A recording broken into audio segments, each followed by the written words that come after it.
Hello and welcome to beautiful Kirkland, Washington. We're here at Bungie Studios, and I've got Lars Bakken at my side here, who's here to tell us a bit about Halo 3 ODST competitive multiplayer. So how does that work, Lars? It comes with a separate bonus disc, right? That's correct. It comes with a second disc, which we just describe as the Halo 3 complete multiplayer experience.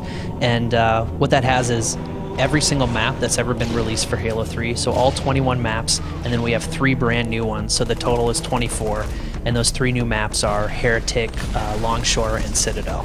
Okay, let's talk about those maps. Heretic is it's a bit of a remake of a classic Halo 2 map, right? Yes, Heretic is a remake of Midship from Halo 2, which is something that fans have been asking for basically since Halo 3 launched, and as opposed to something like Blackout, which was kind of a spiritual remake, I guess, of Lockout. Heretic is really, we tried to keep it as close as possible. There are going to be minor differences, I'm sure fans will notice, but to the best of our abilities, we tried to make it as close to the same as Midship as we possibly could.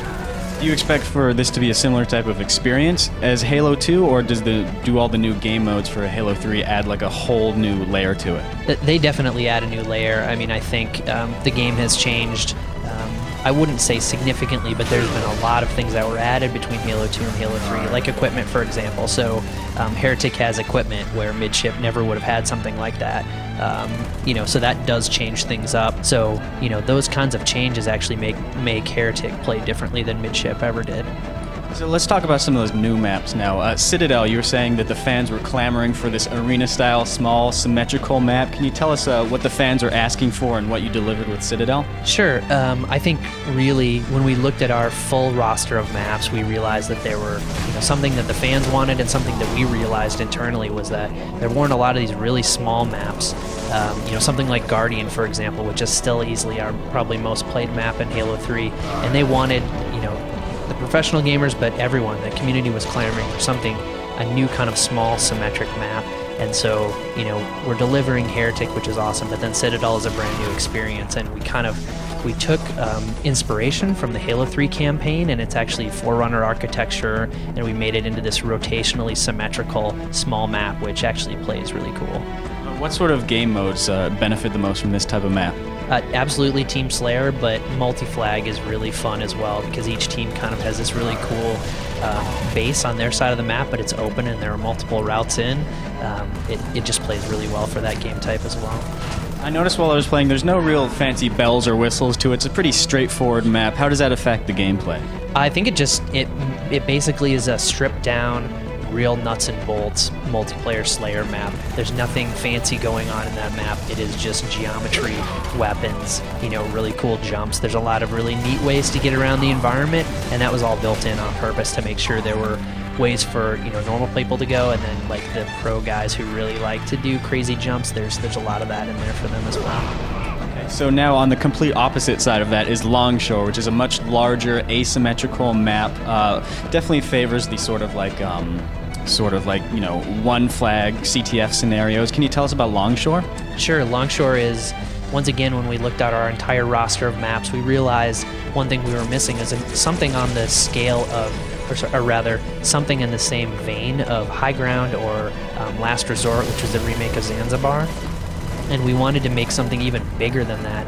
So that's where Longshore came from. It takes place in New Mombasa, so it's right down on the water, as the name implies, and it allowed the artists to really stretch their legs and try something a little bit different. It actually has a different feel, I think, than a lot of the other maps in Halo 3, simply because of where it takes place. Can you describe the ins and outs of this level? The defending team base is especially interesting because there's a few different ways to get in, steal that flag, and it's got some dynamic elements too. Right. There's one major dynamic element, which is there's a telescoping bridge.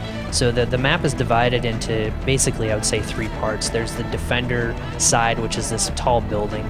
There's the central wall, which has multiple ways to go through, and then there's the attacker building on the other side. And there are multiple ways to kind of go through that wall in the center. But one of the really cool ways is if you hit that telescoping bridge, and the switch is actually controlled into the defender's building. Once you hit that, it gives you a direct route right to where the flag or the bomb point spawns, like if you were playing a one-sided assault.